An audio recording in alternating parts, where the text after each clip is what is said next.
Entonces ya dimos inicio a la grabación y les doy una cordial bienvenida a este espacio de CIPAS de primera matrícula.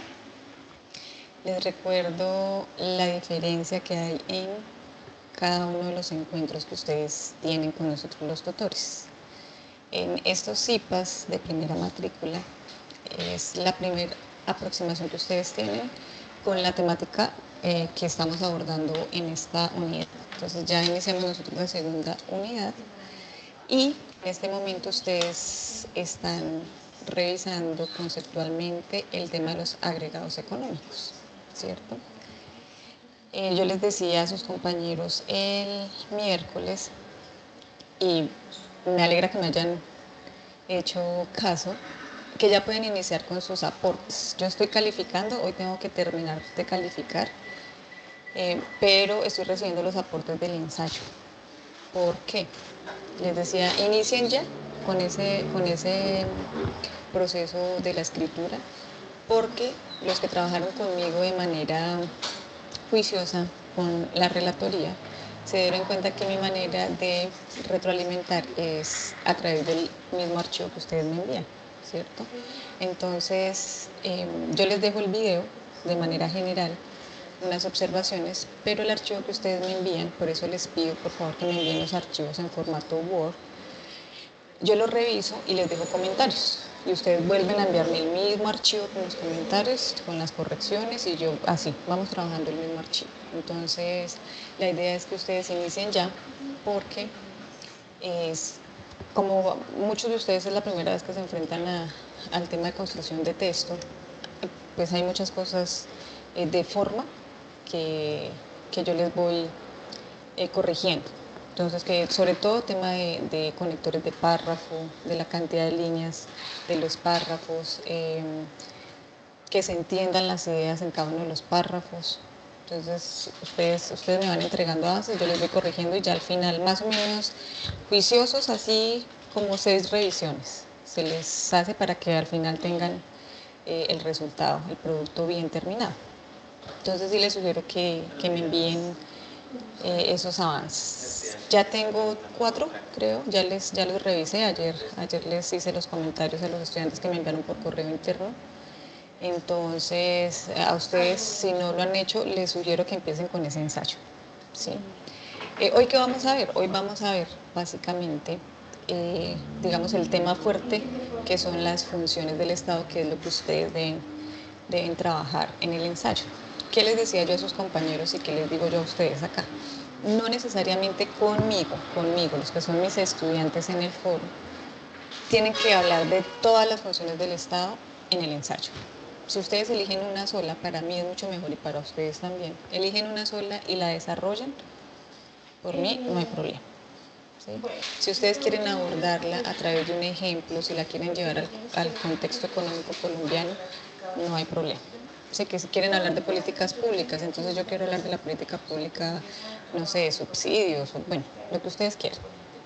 Pero no necesariamente tienen que hablarme de todas en el ensayo porque sé que es mucho más complejo, ¿sí? Entonces, mi sugerencia es que elijan una, ¿sí? Importante que les queden claras las funciones, ¿sí? Que eso es lo que ustedes van a ver hoy. Pero que elijan una, entonces de esa me hablan ustedes. En el ensayo no más de 3 hojas, por favor. Yo sé que hay muchos de ustedes que les gusta ampliar los temas, pero como tengo tantos estudiantes, mi tiempo es limitado para calificar. Entonces yo he encontrado, por ejemplo, relatorías de 8 hojas, ¿sí? Cuando se les pedía una hojita, máximo 2. El ensayo se les pide 3 hojitas, ¿sí? La idea es que el ensayo sí en una hoja, no. O sea, mínimo 3 hojitas debe tener el ensayo, ¿sí? En este ensayo y en este ejercicio, que no lo hice con la relatoría, voy a ser mucho más exigente con el tema de normas APA, ¿sí? Entonces acá se tienen que citar. Yo les decía en el encuentro anterior a sus compañeros que la próxima semana, a partir del martes, voy a ir dejando unos videitos, como unos tips para que ustedes aprendan a citar desde las herramientas de Word,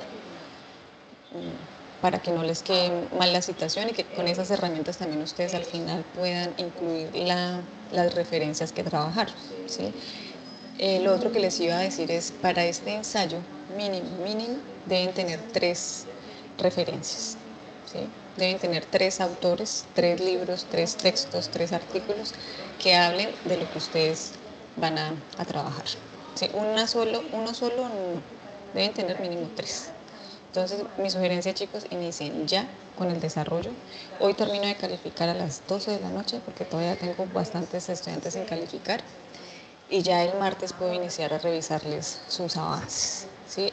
Escriban, o sea, hagan el ejercicio de escribir, envíenmelo a correo interno o al foro, como a ustedes les parezca, pero inicien ya con ese ejercicio. Entonces, como les venía comentando hoy, vamos a trabajar en este CIPAS, en este encuentro, las funciones del Estado y básicamente las temáticas que vamos a trabajar nosotros o que estamos trabajando en esta unidad, que son los agregados nacionales, ¿sí? Así como se dieron cuenta ustedes en el primer encuentro de CIPAS de primera matrícula, estos encuentros básicamente las herramientas son videos, ¿sí? Entonces yo les comparto el video, ustedes lo observan, lo analizamos y al finalizar hacemos una charla. Entonces me gusta que intervengan, yo les hago preguntas, no me gusta solo hablar yo, ¿sí? Quiero que si el que quiere hablar puede abrir su cámara mucho mejor para sentirnos un poquito más cerca. Si no, no hay problema, pero sí me gusta que ustedes intervengan, ¿sí? Entonces vemos el video eh, y hacemos una especie de discusión en torno a la temática. Entonces, la primera parte que es importantísima, porque esto es de lo que ustedes tienen que hablar en el ensayo, habla de las funciones o el papel del Estado en la economía. Entonces, quiero por favor, apenas inicie el video, que me confirmen si tienen el audio. Que levanten una manita si escuchan bien, porque a veces no se comparte el audio. En este vídeo vamos a hablar del papel del Estado en la economía.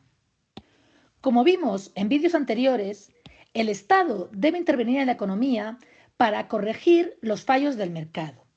Y por lo tanto, las funciones que tiene que cumplir son, en primer lugar, ha de proveer bienes y servicios que el mercado no los provee porque no son rentables o los provee de forma insuficiente. Bienes y servicios como la sanidad, la educación, la seguridad o distintas infraestructuras. En segundo lugar, tiene un papel regulador, es decir, ha de establecer unas leyes y unas normativas claras que permitan el buen funcionamiento de la economía. Normas como, por ejemplo, establecer unos derechos de la propiedad bien delimitados o una ley de defensa de la competencia o distintos tipos de leyes que, entre otras, pueden ser legislaciones laborales, sectoriales o medioambientales. En tercer lugar, tiene que tener un papel redistribuidor de la renta y la riqueza. Es decir, que a través de impuestos progresivos, es decir, que pagan más los que más tienen, se debe conseguir una mayor equidad y justicia social. Por ejemplo, a través de transferencias hacia aquellos estratos de la sociedad que menos riqueza y renta tienen.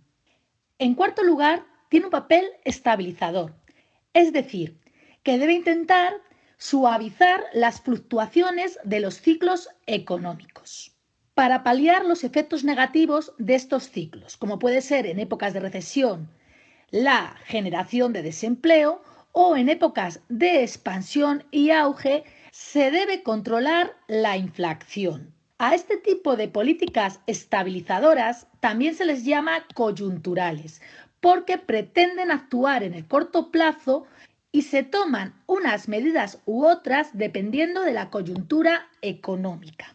Este tipo de políticas pueden ser políticas fiscales que actuarán sobre los ingresos y gastos públicos, o políticas monetarias que controlarán el dinero que hay en circulación, o políticas exteriores que controlarán el tipo de cambio, las importaciones y ayudarán a las exportaciones, o políticas de rentas y de precios, es decir, estableciendo o bien unas rentas mínimas y máximas o unos precios mínimos o máximos.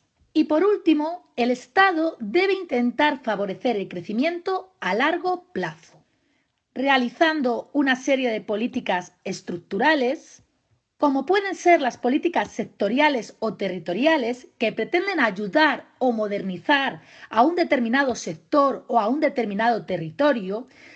Ejemplos de este tipo de políticas pueden ser la inversión en capital humano o la inversión en investigación, desarrollo e innovación o la inversión en infraestructuras o también a través de reformas básicas, como puede ser una reforma educativa o reformas en la regulación de la competencia o en las condiciones laborales o, por ejemplo, en el sistema de pensiones.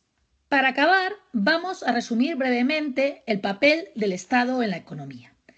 El Estado debe proveer bienes y servicios que o bien no son rentables o bien no se proveen de forma suficiente por el sector privado.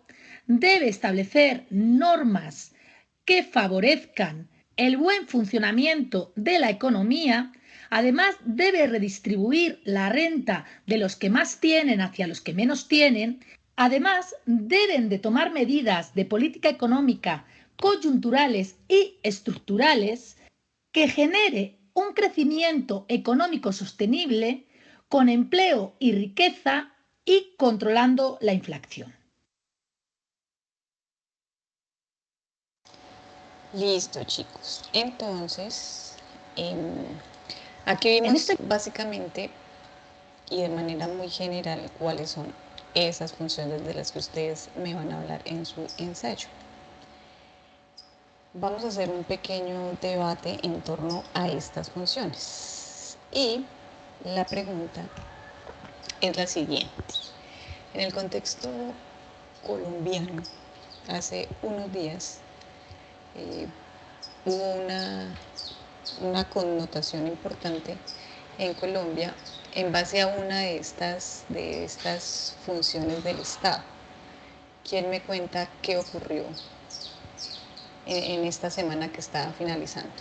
¿Y a cuál de esas funciones corresponde ese hecho económico?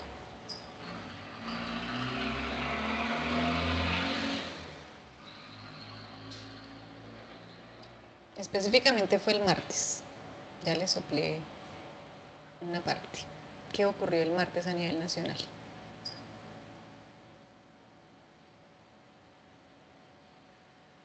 Buenos días, profe. Buenos días. La parte de la reforma laboral. Muy bien. Entonces, una marcha, ¿cierto? Esa marcha que invita a los ciudadanos a apoyar. Bueno, muchos de ustedes me pusieron eso en los hechos económicos. Se me fue ahorita la palabra. Bueno, es un proceso que hace el presidente, una consulta creo que es lo que va a hacer él, para pues preguntarle a los ciudadanos si están de acuerdo en que se haga una reforma laboral. ¿Alguno de ustedes me puede contar qué han escuchado en noticias, o sea, en torno a qué se va a realizar esta reforma, qué es lo que quiere el presidente cambiar en los temas laborales de los colombianos? ¿O lo han escuchado?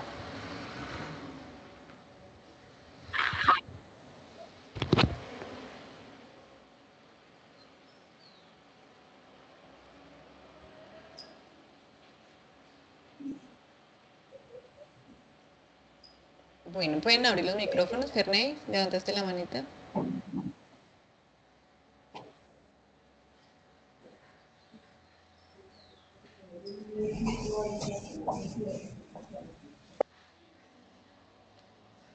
¿Nadie? ¿No han escuchado nada de la reforma laboral?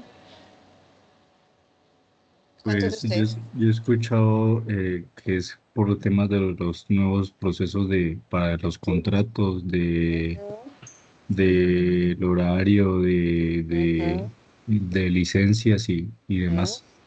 Muy bien, sí. Entonces, digamos que estos tres temas que nos dice el compañero son unos de los que están expuestos en esta reforma. Uno por el tema de la cantidad de horas de la jornada, ¿sí? Antes eran 40, después nos disminuyeron y quieren disminuirla un poco más, ¿sí? Que la jornada laboral de los trabajadores no sea de 8 horas diarias, sino que sea, ahorita está de 7.5 y quieren bajarla creo que a 7 horas diarias. Dos, el tema de horas extras, ¿sí? El pago de horas extras, digamos que sea más o menos después de las 5:30 de la tarde, empiezan a pagar horas extras. Entonces, estas horas extras, si hoy el valor de la hora con el salario mínimo está en 2.800 o 2.900, al terminar tu jornada laboral y tú te quedas trabajando 2 horas adicionales o 3 horas adicionales, cada hora no te la van a pagar a 2.800, sino a 5.600. Este tipo de pagos de horas extras fue muy famoso en la década de los 90. ¿Sí? No recuerdo que era César Gaviria, más o menos, sí, creo que era Gaviria en esa época el presidente. Y eh, en esa época también tuvimos un acontecimiento a nivel nacional que era el apagón. Muchos de ustedes de pronto ni habían nacido, algunos de ustedes sí sufrieron el apagón conmigo. Yo era muy pequeña, pero entonces como habían horas, muchas horas del día donde no teníamos luz, pues las empresas tenían que aprovechar las horas en las que había luz. Entonces los empleados iniciaban su jornada laboral mucho más temprano y descansaban en el horario en que no había luz y volvían a su jornada laboral en la noche para aprovechar la luz. Entonces ahí tenían que pagarle horas extras a los empleados. Mucha gente en la década de los 90 se vio beneficiada con estos recargos porque su salario era mucho más, o sea, tenía mucho más dinero. O sea, a la gente le gustaba pagar, trabajar horas extras. Pues trabajaba 2, 3, digamos en esa época terminaba la jornada laboral también a las 6 de la tarde y mucha gente duraba hasta las 9 trabajando. Y pues su salario no era del mínimo, sino mucho más del mínimo. Entonces el presidente quiere que este tipo de beneficios vuelvan al ciudadano. Ustedes estarán viendo también en noticias que hay muchos que se oponen a esta reforma laboral. Entre ellos, pues claramente los empresarios, porque son quienes, digamos, a los que más se les va a impactar con estos cambios. ¿Sí? El tema de las licencias que hablaba el compañero también. El presidente quiere implementar la licencia de paternidad, ¿sí? Que los hombres también tengan derecho a gozar del nacimiento de sus hijos en un tiempo mucho más amplio que el que tienen ahorita. Entonces, en este sentido, eso que quiere hacer el Estado colombiano o el presidente está enmarcado en esta función, que es regulador. ¿Sí? Una de las funciones que es proveer bienes y servicios eh, también la cumple el Estado colombiano, que es muchos de ustedes son beneficiarios de política de gratuidad. Entonces, esa es una manera donde el Estado les provee a ustedes un servicio que es la educación. Muchos de ustedes también son beneficiarios del CISBEN. Entonces, es otro servicio que es la salud que el Estado le ofrece a los ciudadanos. En temas de redistribución del ingreso, en el Estado colombiano se supone también que los que más tienen más pagan y estos impuestos se redistribuyen a población vulnerable y que con estos impuestos se le otorgan subsidios o se le otorga subsidios a la población vulnerable. Entonces ustedes han escuchado, por ejemplo, del subsidio que se le da a, a los de tercera edad, bueno, en alguna época que estaban familias en acción, jóvenes en acción, estos subsidios salen de esta función del Estado, que es la de redistribución del ingreso, es decir, la redistribución de esos impuestos que recibe el Estado. Entonces el Estado los recibe de la gente que más tiene y los redistribuye, la riqueza, eso que obtuvo, lo redistribuye en población vulnerable. ¿Sí? Entonces son 5 funciones que tiene el Estado, todos los estados, y ustedes tienen que hablarme de eso en el ensayo. ¿Sí? Entonces les recuerdo, el ensayo mínimo 3 hojas, ¿sí? De contenido, mínimo 3 referencias bibliográficas. Espero que no solo se dediquen a la que se les compartió en el foro, sino que revisen toda la información que nosotros les dejamos en la unidad 2.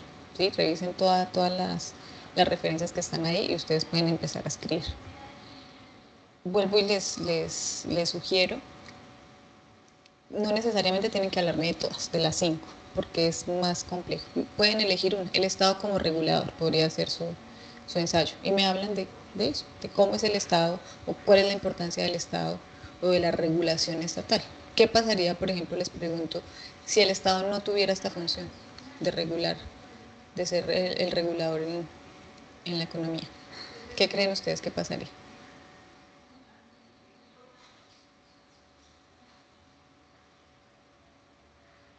¿Funcionaría igual?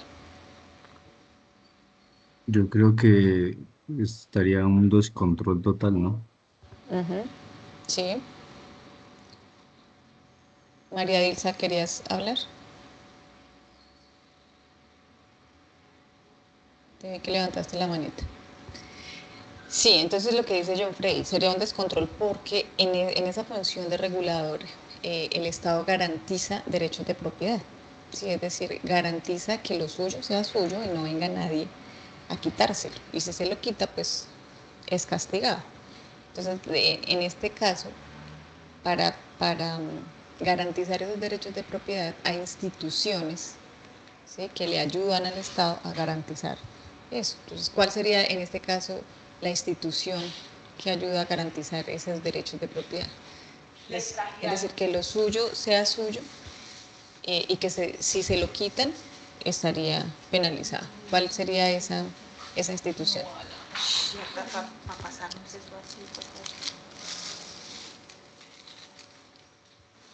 Si ustedes le quitan algo a alguien, si ustedes van a un supermercado y se llevan un caldo Maggi, La policía. ajá, es la policía. Sí, en este caso es el- la institución que apoya al Estado para garantizar derechos de propiedad. ¿Sí? Entonces, estas funciones del Estado, por ejemplo, en temas de estabilización con el tema de políticas fiscales, que eso también lo tienen ustedes en su actividad, que es identificar qué es una política fiscal, una política monetaria, una política exterior, una política de rentas, ¿sí? También tienen que envolver a esos hechos económicos o a esas noticias que les hablan de la política fiscal. Entonces, cuando ustedes vean hechos económicos que se refieren a impuestos, todo lo que sea impuesto es política fiscal, ¿sí?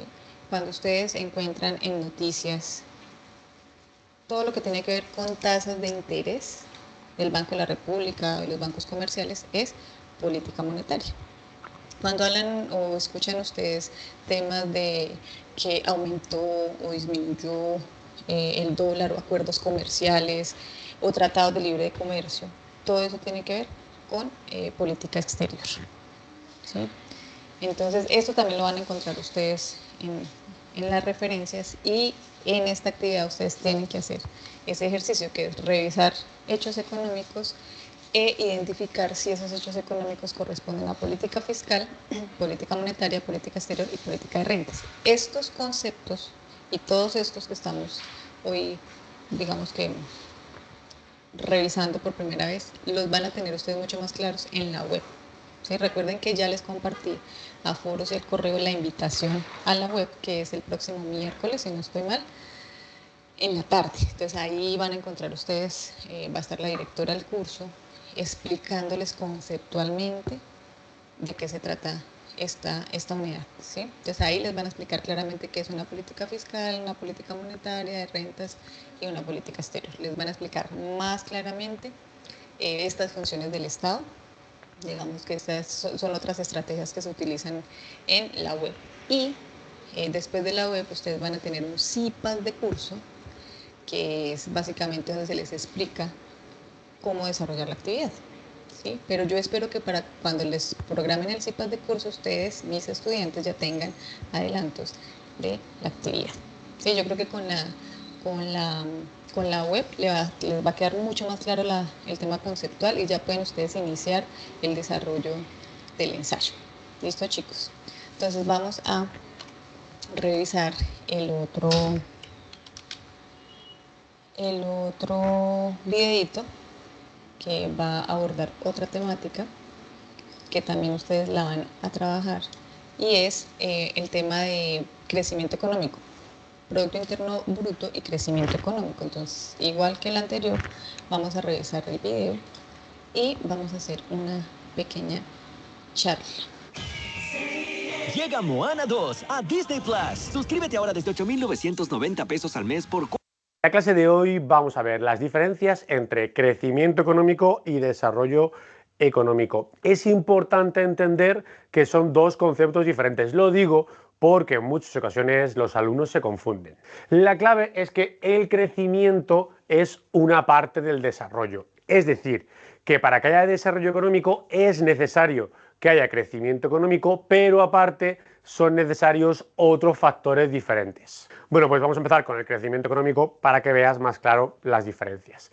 El crecimiento económico, ya lo vimos en clases anteriores, se define como el aumento del valor de la producción de un país y normalmente el indicador que suele usarse es el PIB per cápita. Bueno, pues dijimos que este crecimiento del PIB era muy importante porque era una medida de la riqueza del país. Al haber más producción, aumentan las rentas y por lo tanto las personas pueden aumentar su calidad de vida. Además, dijimos que si sube el PIB, el desempleo suele bajar, ya que las empresas, para poder producir más, necesitarán contratar a más trabajadores. Por ese motivo, hay mucha gente que considera que este PIB per cápita es un buen indicador de la calidad de vida de un país. Recordemos que el PIB per cápita nos mide el PIB por habitante, es decir, habrá que dividir el PIB total del país entre el número de habitantes. Y aquí te dejo una lista de muchísimos países donde puedes ver su PIB per cápita y tú valores si de verdad crees que hay una relación entre PIB per cápita y calidad de vida. Y aunque es cierto que el PIB sí que puede influir en la calidad de vida, no es todo, porque ya vimos también que el PIB tenía una serie de limitaciones, como por ejemplo que no tenía en cuenta el tiempo de ocio, es decir, no tiene en cuenta si las personas tienen más tiempo libre o menos tiempo libre. Tampoco tiene en cuenta la economía sumergida, es decir, aquellas actividades que se realizaban fuera del mercado y que el PIB no contabilizaba. Tampoco cuidaba la producción del hogar, como por ejemplo la limpieza de tu casa o el cuidado de niños, que son muy valiosos para la economía. Otra cosa es que lo que sí contaba en ocasiones eran bienes que eran perjudiciales para la economía, es decir, el PIB tiene en cuenta pues algunas fábricas que producen mucho pero también están contaminando y eso es verdad, en lugar de sumar la calidad de vida la resta. Tampoco tiene en cuenta la calidad de los bienes producidos, simplemente cuenta el valor, pero el valor, es decir, el precio de algo no siempre es equivalente a la calidad o lo que nos puede dar a nosotros de calidad de vida. Tampoco tiene en cuenta la distribución de la renta, es decir, que dentro de esa media puede haber gente que gane mucho dinero y otros muchos que ganen muy poquito dinero, con lo cual puede ser que en el país no haya tanta calidad de vida y por último, pues en ocasiones el PIB puede aumentar por una gran inflación, un gran aumento de los precios. Es decir, que ese crecimiento económico, ese crecimiento del PIB per cápita no lo es todo. No lo es todo para la calidad de vida, sino que hay que tener en cuenta otra serie de factores. Y eso es lo que nos permite llegar a nuestro concepto, que es el de desarrollo. Bueno, dentro de este concepto de desarrollo, fíjate que también vamos a diferenciar diferentes matices. Vamos a hablar de desarrollo económico, vamos a hablar de desarrollo humano y de desarrollo sostenible. Empezamos con este desarrollo económico.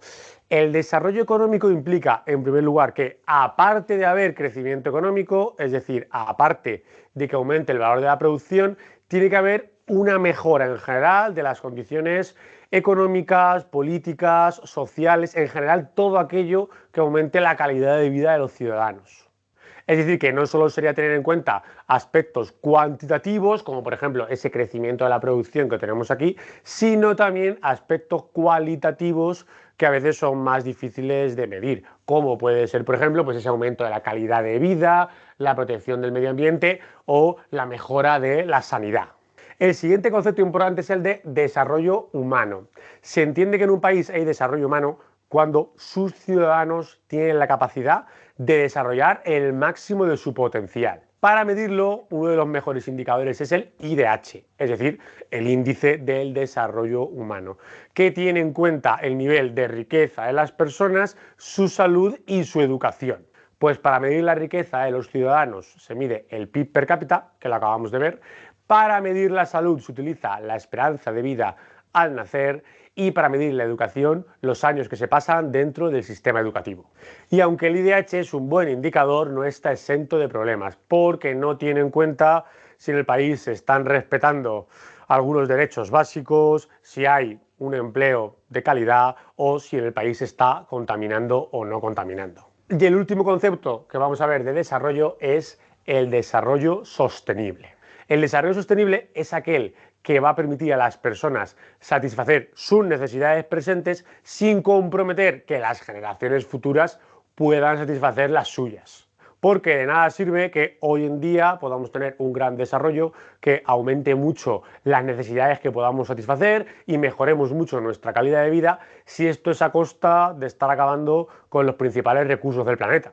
Porque obviamente si acabamos con, por ejemplo, toda la madera del planeta o muchísimas especies animales y contaminamos, eso va a hacer que en el futuro las generaciones no puedan satisfacer sus propias necesidades. Porque está claro que no parece justo que nosotros nos aprovechemos de todo lo que hay en el planeta, lo explotemos para vivir mucho mejor, pero esto sea a costa de que en el futuro los que vendrán después tengan que vivir mucho peor que nosotros. En definitiva, que este desarrollo sostenible debe cubrir tres ámbitos. El económico, para que todo el mundo gane el suficiente dinero para cubrir sus necesidades básicas. El social, para que se respeten todos los derechos humanos. Y el medioambiental, para que podamos seguir disfrutando de todo lo que nos ofrece el planeta. Pues este desarrollo sostenible es tan importante que 193 países miembros de la ONU firmaron los Objetivos del Desarrollo Sostenible 2015-2030. Estos objetivos, como puedes comprobar, son 17 y algunos de ellos son acabar con la pobreza extrema, garantizar una educación de calidad, conseguir igualdad de hombres y mujeres, luchar contra el cambio climático, etc. Algo de lo que hablaremos en los próximos vídeos. Y con esto acabamos el vídeo de hoy. Yo lo que quiero es que te haya quedado claro la diferencia entre crecimiento y desarrollo y que aprendas estos matices entre desarrollo económico, desarrollo humano y desarrollo sostenible. Lo dejamos aquí y nos vemos en la siguiente clase.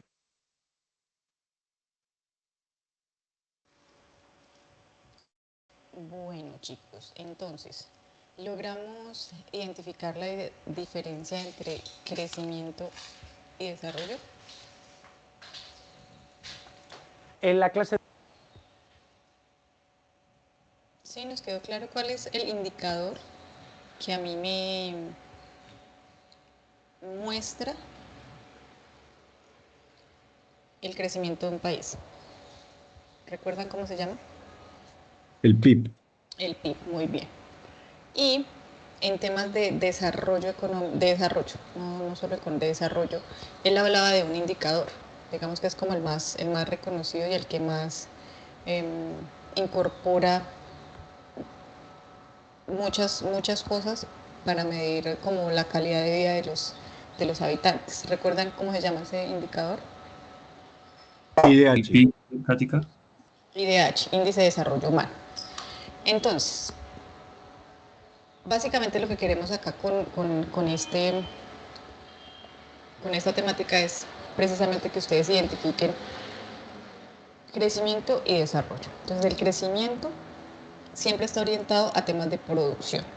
Entonces, cuando ustedes vieron ahí esa diapositiva que él presentaba, donde habían diferentes PIB por país, entonces están hablando qué tanto produce cada uno de esos países. Hay países que tienen mucho más, digamos que su PIB es mucho más alto que otros. Si a ustedes les preguntaran en el contexto económico colombiano, ¿cuál es la actividad principal del PIB en Colombia? ¿Cuál dirían ustedes? O sea, ¿qué es lo que produce Colombia, mejor dicho? Si a ustedes les preguntan italiano, ¿ustedes qué dirían? Productores agrícolas. Somos productores. Ujú. Somos productores agrícolas, o sea, nosotros, toda nuestra producción está basada en el sector agrícola. ¿Sí? No solo productos agrícolas, sino también la minería, ¿cierto? Nosotros somos un país eh, con, bueno, digamos que en alguna otra oportunidad, em, en algunos otros gobiernos basaron el desarrollo del país en la producción minera. Entonces, éramos, digamos que el plan de desarrollo estaba enfocado en locomotoras, ese creo que fue Santos. Entonces, había una de esas que se llamaba la locomotora minera. Entonces, basaban, digamos que fundamentaban el desarrollo económico de Colombia en la explotación minera. ¿Sí? En Colombia se explota oro, esmeraldas, carbón, petróleo. Entonces, esos componentes son los que más aportan al PIB, ¿sí? Porque somos un país exportador, más que los productos agrícolas, ¿cierto? O sea, no nos pagan lo mismo por exportar papa que por exportar petróleo, ¿cierto? Entonces, el Colombia es un país que su PIB no es tan alto. ¿Por qué el PIB de Colombia no es tan alto? ¿Quién me dice?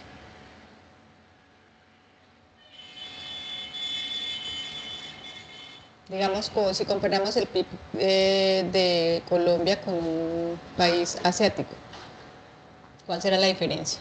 Si hablamos de actividades, los países asiáticos, ¿en qué centran su producción? En tecnología, En tecnología. Muy bien. Entonces, si ustedes comparan cuando van al mercado la sección de productos agrícolas con la sección de tecnología, entenderán por qué el Producto Interno Bruto de Colombia es más bajito que un país asiático, ¿cierto? ¿Cuánto vale un celular? ¿Cuánto vale un computador? ¿Cuánto vale un kilo de papa? ¿Ven? Entonces, la mayoría de gobiernos han estado impulsando eh, el tema empresarial en Colombia.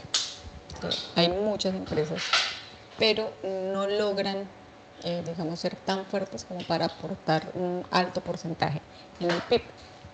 Y llegan otros gobiernos a decir, como nosotros somos productores agrícolas, pues tenemos es que fortalecer esa parte agrícola, tecnificar la agricultura y lograr que a partir de esa ventaja competitiva que tenemos, pues la producción del país sea mucho más alta y logremos tener mucho más población ocupada o empleada. ¿Sí? En temas de desarrollo, cuando ustedes hablan o escuchan el tema de desarrollo, ya ahí sí tiene que ver con las condiciones o la calidad de vida de los habitantes del país. Entonces, para medir esa calidad de vida, hay otros indicadores que analizan temas de educación, temas de salud, eh, temas, por ejemplo, de esperanza de vida. O sea, si los colombianos se mueren jóvenes, se mueren muy viejitos o a qué edad se están muriendo. Esos temas los revisan para hablar de desarrollo económico. ¿Sí? Entonces, él hablaba que cuando se aborda el concepto de desarrollo económico, hay otros matices. ¿Sí? Hablaba de un desarrollo económico en torno al medio ambiente, que es el desarrollo sostenible. Hablaba también de desarrollo humano y pues a ver si logro encontrar acá la partecita donde aborda los tres desarrollos. Pero básicamente, teniendo en cuenta que nuestra economía está basada en gran parte en la explotación minera y abordando el concepto de desarrollo sostenible, ¿cómo creen ustedes que el Estado garantiza que mis nietos, que sus hijos y sus nietos gocen de las mismas condiciones ambientales que hoy nosotros gozamos? Cuando hablan de desarrollo sostenible, hace referencia a que la naturaleza o el medio ambiente con el que usted hoy cuenta y que usted está gozando sea sostenible para las futuras generaciones, es decir, para mis nietos, ¿sí? Porque mis hijos ya lo están gozando. ¿Creen ustedes que si basamos nuestra producción en temas mineros garantizaremos a las futuras generaciones un ambiente sostenible o no? ¿O qué tendría que hacer el Estado?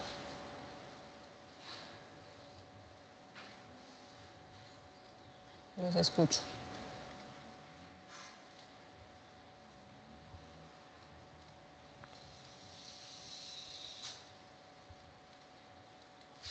Cuando ustedes les muestran los lugares donde hay explotación de oro, ¿cómo son esas poblaciones? Mm, Desoladas, toda la fauna está muerta, prácticamente los ríos contaminados. Sí, ¿alguno de ustedes está ubicado por acá cerca a Chiquinquirá? Sí, profe. ¿De dónde eres? ¿De Chiquinquirá? Barbosa. De Barbosa. Bueno, no estás, digamos, en este sector de Occidente de Boyacá. Nosotros, los de Occidente de Boyacá, tenemos muy cerca este tema de explotación minera en cuanto al tema de explotación de esmeraldas. No sé si haya aquí algún estudiante que sea de esa zona y nos pueda contar cómo es que ha impactado esta explotación. Pues he visto el río Minero, el que pasa por limitación de Boyacá con limita Santander con Boyacá y pues la verdad se mira bastante contaminado y o sea, no tiene vida porque no hay nada que viva en el río. Sí, entonces, digamos que las poblaciones, y eso ocurre no solo en Colombia, sino a nivel internacional, las poblaciones que están cerca a estas explotaciones mineras no gozan de una calidad de vida, muy buena calidad de vida. ¿Sí? Entonces, ustedes observan, por ejemplo, la zona occidente de Boyacá, cerca a las minas, la población vive, sobre todo sus casas son en madera, sino a pesar de la riqueza que genera la esmeralda. Gente que no estudia, ¿sí? Son unas condiciones de los ingresos, por ejemplo, de los guaqueros, los que se dedican a la explotación artesanal, no son buenos. ¿Sí? Entonces, que el Estado fundamente la producción sin regulación de estas actividades mineras no garantiza desarrollo económico, ¿sí? En temas de salud, porque la explotación minera toda contamina el medio ambiente y, digamos, si ustedes observaran paisajes de hace 30 años en Occidente de Boyacá a cómo están hoy, pues las condiciones han desmejorado, ¿sí? Entonces, no es tan, si no está bien regulado la producción minera en un país, o sea, puede generar cambios nefastos en el medio ambiente y la salud de los habitantes. En temas de esperanza de vida, en Colombia, ¿ustedes creen que los colombianos morimos viejos o morimos jóvenes? O mueren porque no nos hemos muerto. Mueren a una temprana edad, o sea, ya no era como antes de que antes la gente duraba hasta los 90 años y casi con muy pocas enfermedades. Ahorita se encuentran jóvenes con hipertensión, con diabetes y es algo muy prematuro o la pubertad prematura en los jóvenes. ¿Y ustedes a qué le atribuyen esas enfermedades del siglo XXI? Que lo que tú dices es cierto, era muy raro escuchar que nuestros abuelos murieran de, eh, pues digamos, lo normal, no, pero no era tan normal el cáncer, pero digamos que con nuestros abuelos no había mucho tema de cáncer, había más como tema pulmonar por las cocinas y porque en esa época los abuelitos fumaban más y las abuelitas cocinaban en leña, ¿sí? Pero el cáncer es una enfermedad que se desbordó en el siglo XXI. ¿Ustedes a qué le atribuyen este disparo de esta enfermedad? A los alimentos procesados. a los alimentos procesados. Entonces, los que son de la década de los 80, antes de los 80, no me dejan mentir cuando en serio nosotros no comíamos ni perros calientes, ni hamburguesas, o sea, eso no era una industria que estuviera tan fuerte, ¿sí?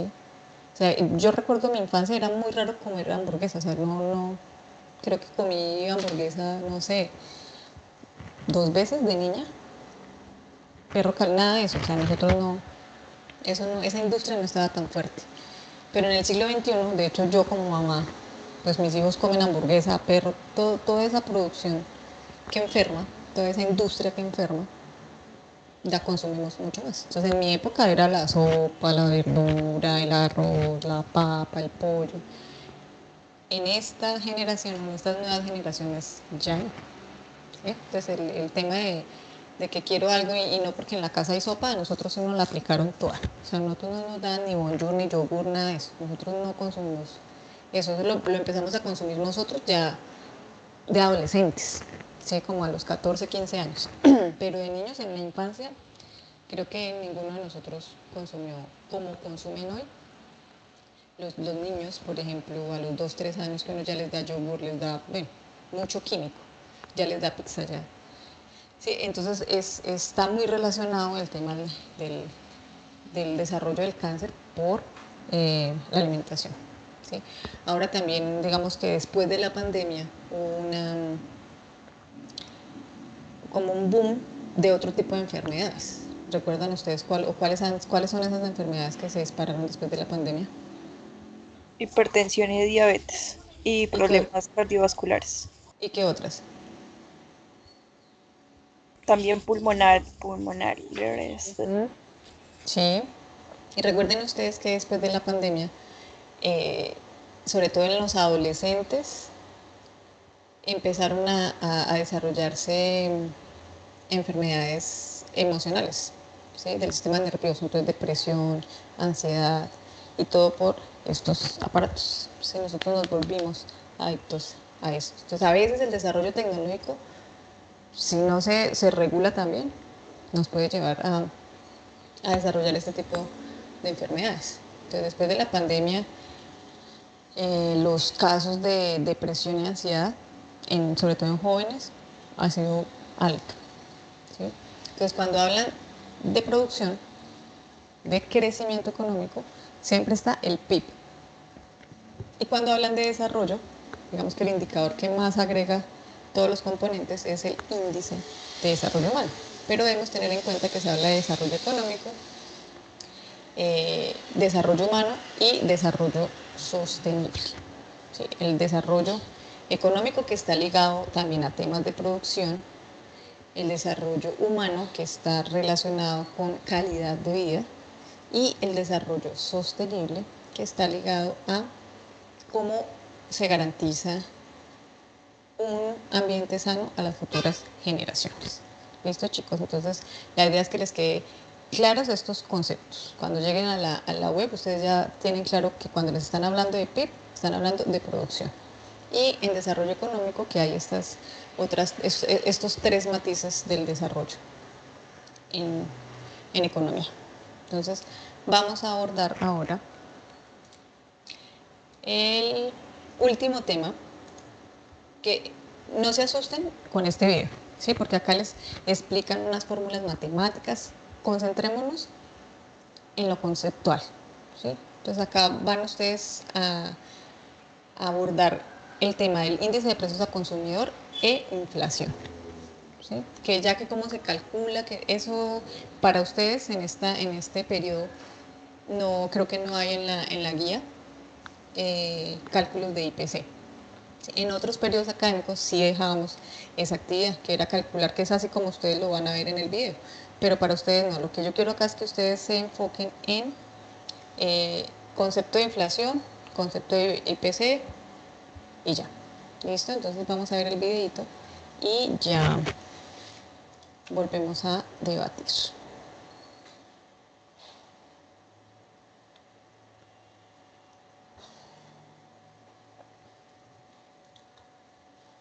Al consumir.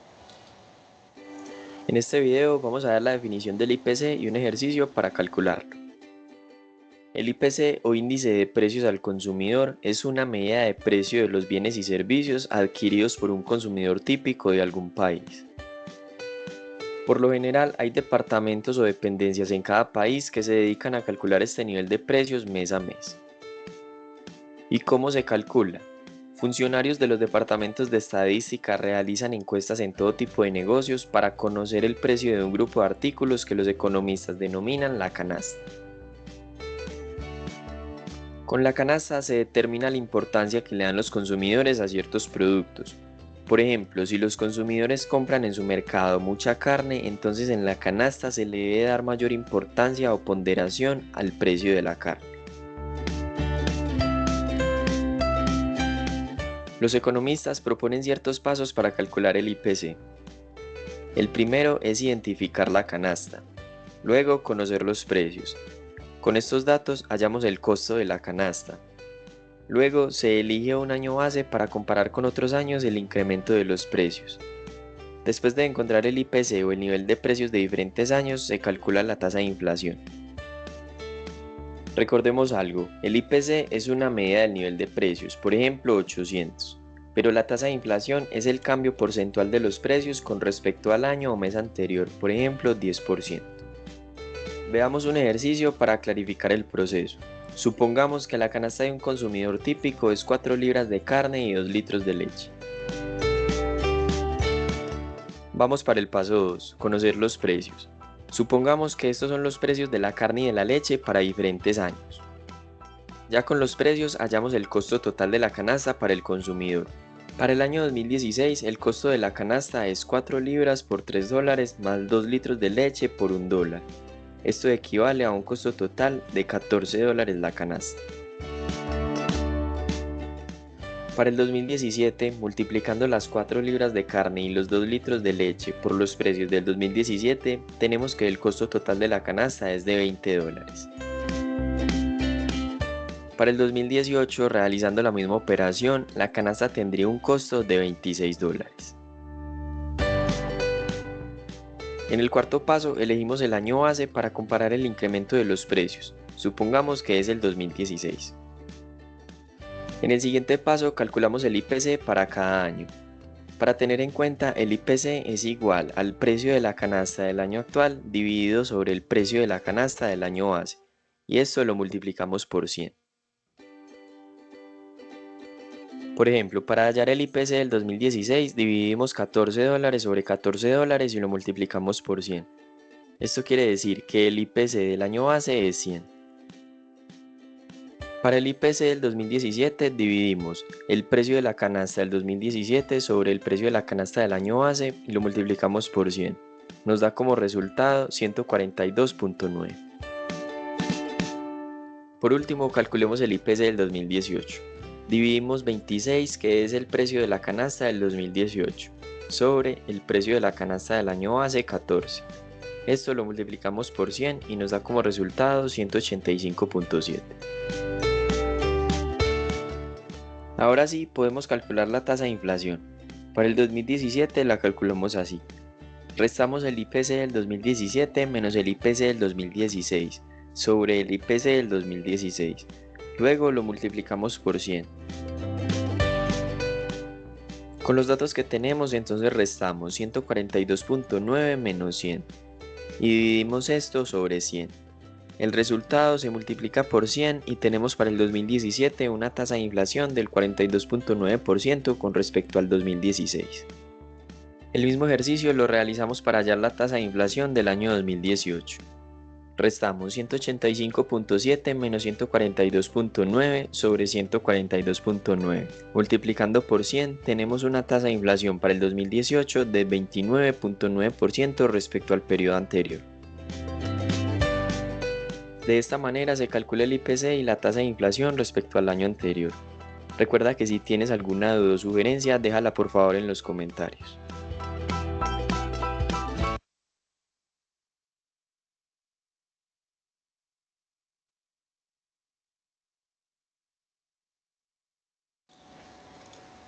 Listo, entonces acá ustedes acaban de observar ese otro agregado económico que nosotros o que ustedes van a manejar en esta unidad, que es la inflación y el IPC.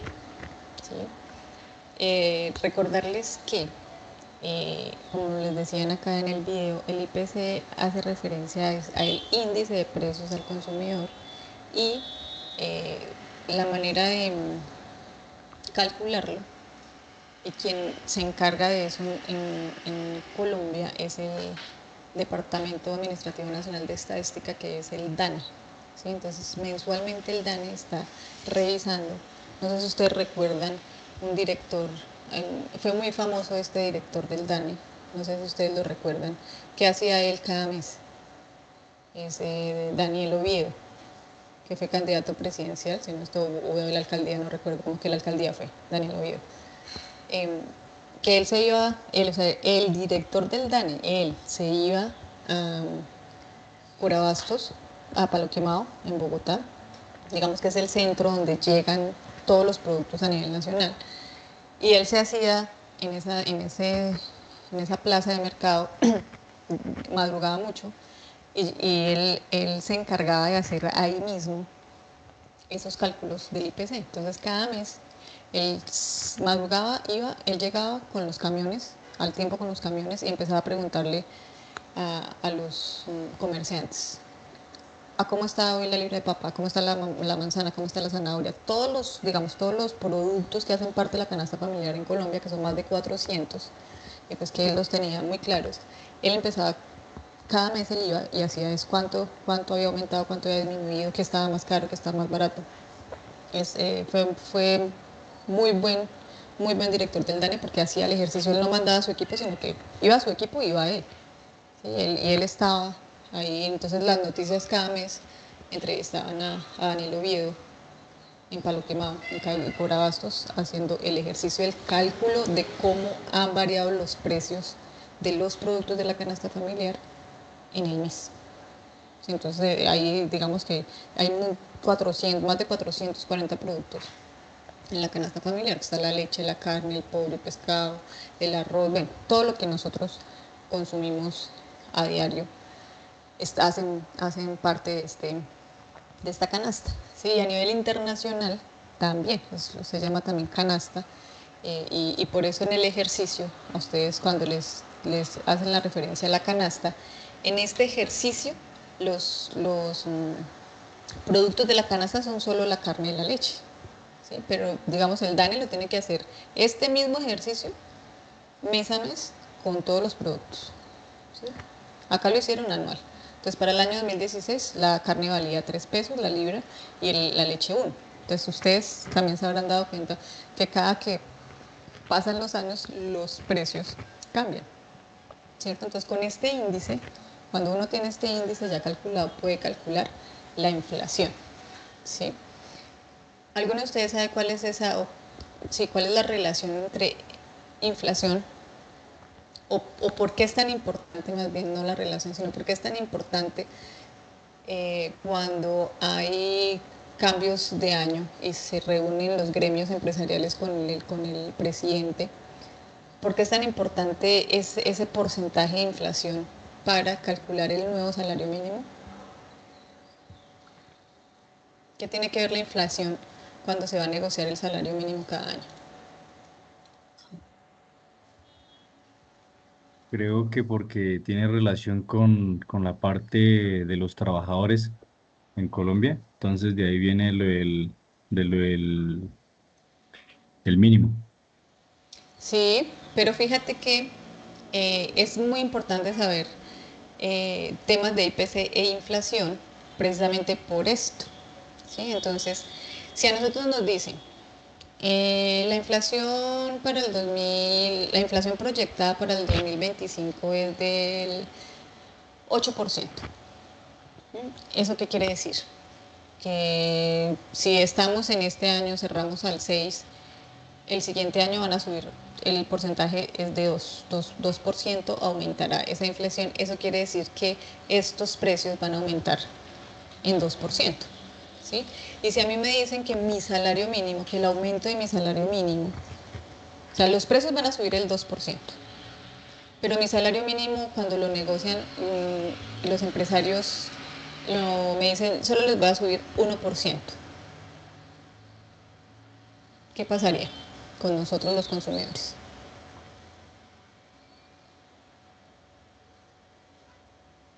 Los precios de los productos que yo compro subieron 2%, pero el dinero con el que yo compro subió o aumentó el 1%. Voy a comprar menos.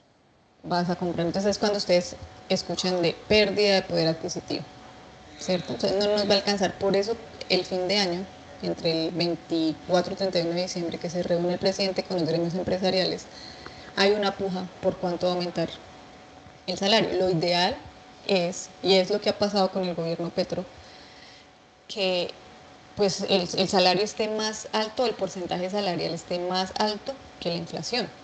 ¿Sí? Si la inflación aumentó en un 3% y mi salario aumentó el 8%, pues voy a ver el cambio. ¿Sí? Generalmente en los últimos gobiernos el porcentaje de variación de la inflación y el aumento del salario mínimo era el mismo. 2%, 2%, 5%, 5%. Entonces, por eso era que ustedes, bueno, uno se alegraba porque le subía el salario, pero cuando uno iba a mercar, y ese ejercicio, eso es lo que pasa, cuando ustedes van a mercar, dice, ¿por qué no me alcanza para lo mismo? Si yo antes con 150.000 compraba más cosas. O sea, todos los que hacemos ese ejercicio en la casa, eso es lo que, o sea, cuando ustedes hacen ese ejercicio y ese análisis es porque hay temas de inflación ahí. Entonces, ¿por qué ya no me alcanza? Subieron los precios. Entonces ahí, temas de inflación, índice de precios al consumidor. Así, esto ocurre muy, muy, muy a menudo en el mercado. Una época donde los huevos estaban súper baratos, si ustedes lo recuerdan del año pasado. Otra época donde estaban carísimos, el año pasado. ¿Sí? Cuando fue el paro camionero que nos subieron los precios, una cosa terrible. Entonces todo este tipo de cosas impactan en el nivel de precios de los productos. Si hay paro camionero, la vez que hubo paro camionero, todos los productos de la canasta familiar se dispararon terriblemente, ¿sí? Porque como no dejaban pasar, entonces lo que había valía muchísimo. Y entra el Estado aquí a jugar uno de sus funciones o a desarrollar una de sus funciones que era pues, regular el tema o negociar con los transportadores el tema del valor de la CPM, creo que fue gasolina, combustible, ¿no? Para que se lograran estabilizar, porque en esa época, si ustedes hacen el análisis, la inflación se tuvo que haber disparado en ese mes muchísimo. O sea, el nivel de precios, cuando les hablan a ustedes de inflación es porque el nivel de precios aumentó. Y recuerden ustedes que este concepto de inflación lo vieron con los principios económicos. ¿Recuerdan qué decía ese principio económico de la inflación? O sea, ¿cuál es la otra manera en que se genera inflación en un país? Hay un principio que habla de eso. Recuérdenme cuál era. Cuando se imprime mucho dinero. Cuando se imprime mucho dinero, se genera inflación. ¿Sí? Entonces, cuando hablan de inflación, o el Estado imprime mucho dinero, o el nivel de precios aumentó por alguna cosa, por alguna cosa. ¿Sí? Recuerden ustedes que para estabilizar, para que el Estado pueda estabilizar la inflación, hace uso de una de las políticas. Sí, hay política fiscal, política monetaria, política exterior y política de rentas. ¿Cuál de estas políticas utiliza el Estado para regular la inflación? Fiscal, monetaria, rentas o exterior.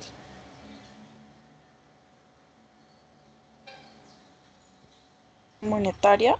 La monetaria, sí señorita, muy bien. Con la política monetaria, ¿por qué? Porque el Banco de la República, que es el ente encargado de la política monetaria en Colombia, le dice al gobierno, si la inflación está muy alta, hay que subir tasas de interés. Sí, si la inflación está muy alta, quiere decir que nosotros tenemos mucho dinero, o sea que la gente está comprando, comprando y comprando. Entonces, cuando compran mucho, las empresas se empiezan a producir mucho. Entonces, hay mucha demanda de bienes, y se empiezan a disparar los precios. ¿Sí? Se empiezan a subir todos los precios. Entonces, el Estado dice, tenemos que quitarle plata a la gente. ¿Cómo lo hacemos? A través de tasas de interés. ¿sí? Entonces la gente ya no accede a créditos cuando las tasas de interés están altas, entonces empieza a disminuir el dinero en el mercado. Entonces cuando ya no tenemos tanto dinero, acceso a tanto dinero, pues dejamos de comprar y se empiezan a regular los precios. Pero también que había otro principio ahí, cuando se logra estabilizar la inflación o cuando está bajando la inflación, ocurre otro fenómeno. ¿Cuál era? Si ya no compramos tanto, bajan los precios, dejamos de producir, las empresas contratan o ya no contratan gente. Desempleo, ya no Se disminuye el desempleo. Exactamente. Entonces fíjense cómo se va relacionando lo que ustedes ya vieron con principios económicos y con lo que estamos trabajando ahorita de políticas del Estado. Entonces hay que tener mucho cuidado con eso porque la inflación no puede bajar tanto, porque si baja mucho desestabiliza la producción y al desestabilizar la producción pues las empresas no contratan y se disparan las tasas de desempleo. Por eso había también un principio que decía que el Estado se mantiene en esa disyuntiva de inflación y desempleo, ¿sí? Porque no puede, o sea, él tiene que regular la inflación, pero no bajarla tanto porque se disparan las tasas de desempleo, ¿sí? Entonces, digamos que esa es la relación acá. Entonces, no sé quiénes quieran opinar algo respecto a los temas que tratamos hoy. Si les quedan claros o hay algo que quieren que trabajemos un poco más. O ya, bueno, ustedes tienen una actividad acá, pero es que esa es un poquito larga. Tienen una actividad lúdica que ya se las voy a compartir por el chat. Hay una actividad lúdica acá que es larga. Se las voy a compartir por el chat para que ustedes la realicen. Ay, no, pero me quedó mal, esperen. Esperen, que no me quedó activo el...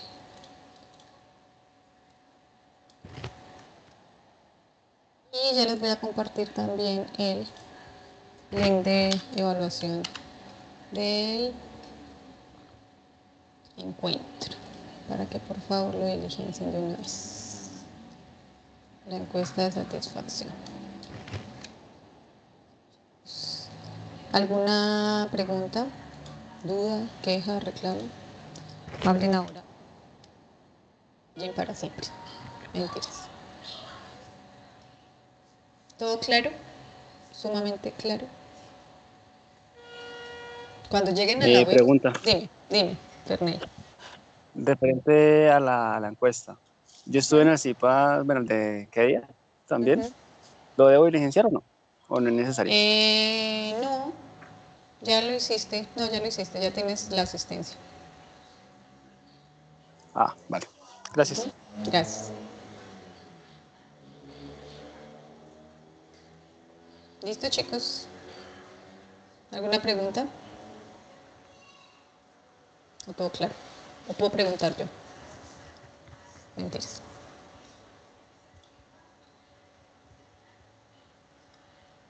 Bueno, chicos, entonces damos por...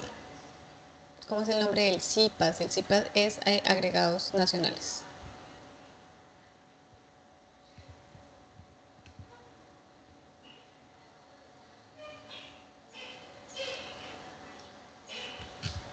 Ay, ¿saben qué haces así? Sí, es que pensé que no estaba grabando yo, me asusté. Pero sí. Entonces damos por... Voy a dejar de grabar acá.